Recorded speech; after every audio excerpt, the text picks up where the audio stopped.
In my senior year of high school, I was told by my college counselor that college was a no-go.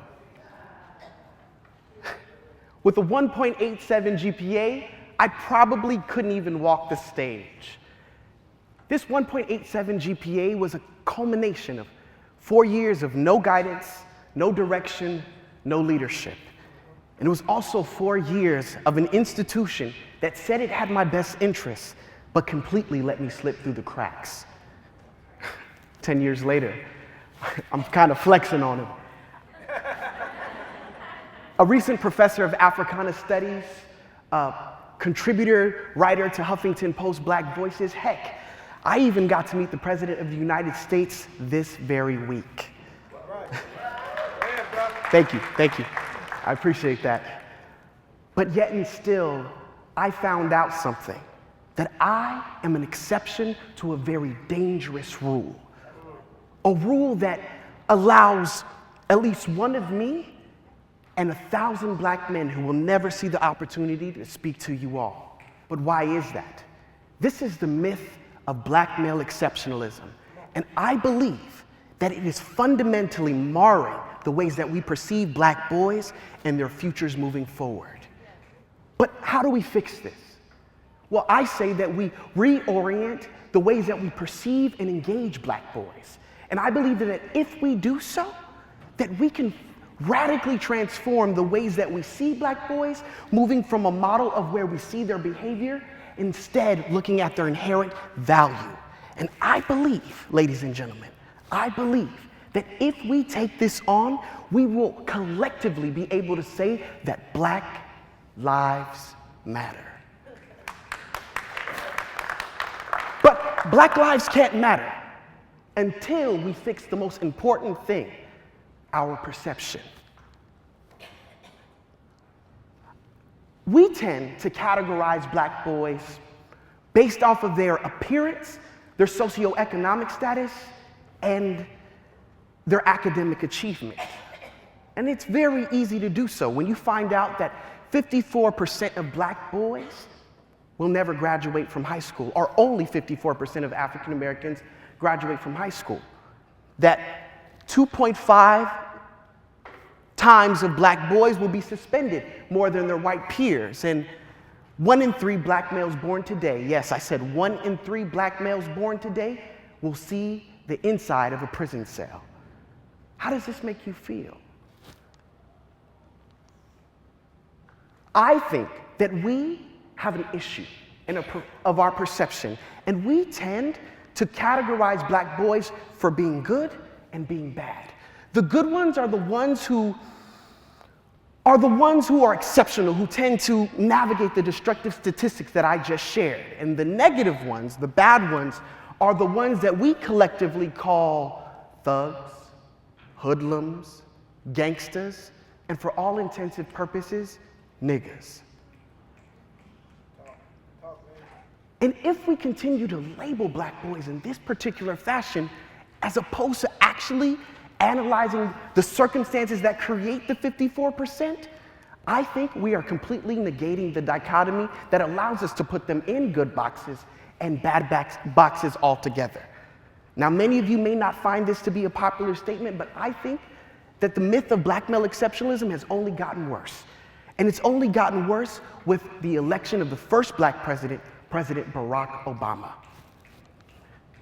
Now, buckle up. This is all a part of the Obama effect. With the election of President Obama, we, for even a brief moment, believed Dr. Martin Luther King's dream, that little black boys and little black girls could be whatever they put their mind to. Doctors, lawyers, mayors, presidents, heck, even I wanted to run. But I also realized that it negatively reinforced something. It negatively reinforced that black kids can no longer make excuses because President Obama is in the White House. And because they can no longer make excuses, it's because they live in what we like to kindly call a post-racial society. A post-racial society is a society that we all live in today, of course, where it's completely void of, racial injustice, systemic bias, Nobody goes to jail at disproportionate rates. But do they? With the election of President Obama, the only way that black boys can ever succeed is if they choose to take the high road. This high road, I believe, ladies and gentlemen, to the White House is a very slippery slope, and it has no staircase. And so what we do to tell black boys that they can be a success is if they follow three basic things: exceptionalism, assimilation, and respectability politics.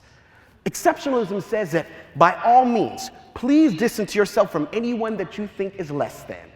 And assimilation says, well, when you get in the room, make sure you take off as much blackness as you can so that when you walk into that space, white people feel comfortable. And respectability politics says that when you are in that room, make sure that your conduct and decorum is appropriate and that everyone looks at you as you ought to be.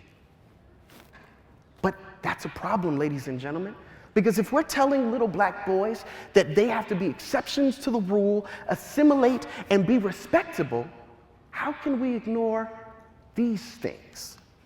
The pyramid of respectability. This pyramid of respectability, whether we're conscious of it or not, we judge black men based off this. We say that black men can either be prisoners, working class, high school grads, college grads, or the elite.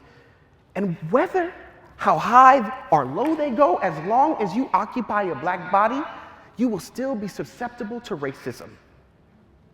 And ladies and gentlemen, I have fallen on this category, even though I may be at the tippity top, that if law enforcement sees me with a hoodie, we can all expect the results.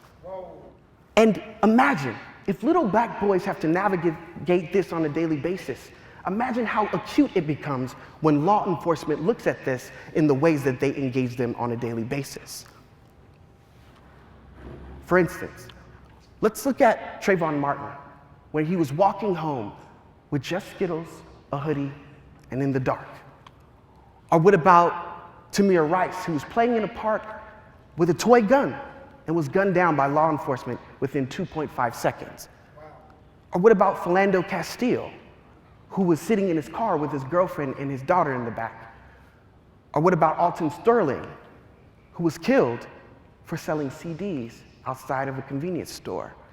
I think that the reason why every single one of these black men died was because black male exceptionalism.